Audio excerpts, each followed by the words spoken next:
Hello, I'm Justine Murphy with Laser Focus World. Let's take a look at some of the amazing things happening in photonics. From organoids and full tissue models to individual cells, researchers may soon see it all, and in more detail than ever before. A team from Helmholtz Munich and the Technical University of Munich have developed a microscope that shows living cells' bioluminescent signals brighter and sharper than is possible with conventional bioluminescence technology, which tends to emit light that's too faint to produce highly detailed images. It surpasses fluorescence imaging approaches too, which can interfere with cell behavior. Called QI-scope, the new microscope uses quanta image sensors, a camera technology that has proven more effective in low light conditions, and an optical system the team designed that features different aspects of both a microscope and a telescope. The system also integrates epifluorescence and could potentially incorporate phase contrast. This combination ultimately allows extensive observation of fine-scale dynamics in living cells, including vesicle movement and other behaviors, with less disturbance, which may offer a better understanding of cell biology, diseases, and potential drug treatments. A £25 million investment is moving growth plans forward for Photonic. The Canadian startup, which is working to develop quantum computers based on optically linked silicon spin qubits, is expanding into the UK with a new research site.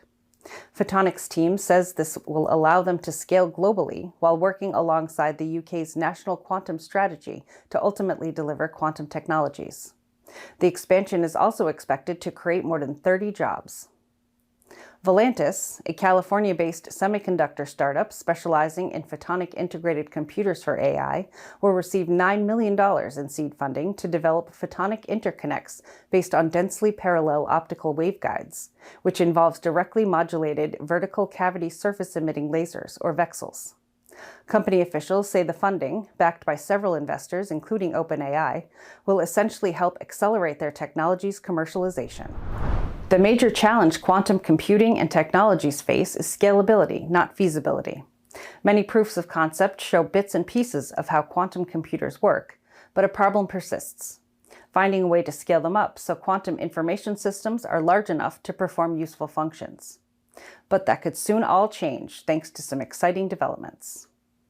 A group of scientists from Boston University, the University of California, Berkeley, and Northwestern University have demonstrated the world's first electronic-photonic-quantum system on a chip. The technology combines quantum light sources and stabilizing electronics using a standard 45 nanometer semiconductor manufacturing process to produce streams of correlated photon pairs. Those pairs produced by the device can already be used to build prototype quantum networks for distributing quantum information and to interconnect different quantum computers. It also enables implementation of discrete variable quantum key distribution for classical cryptography.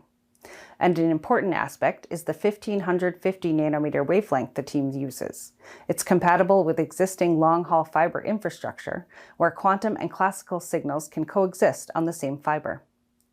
The team says this advance paves the way for mass-producible quantum light factory chips and large-scale quantum systems built from many such chips working together. And that's your Photonics Hot List. Be sure to like and share, subscribe to our YouTube channel, follow us on social media, and visit laserfocusworld.com for the latest and coolest news and information. Check out our Following the Photons podcast, too, for some cool interviews and news impacting the industry. Until next time.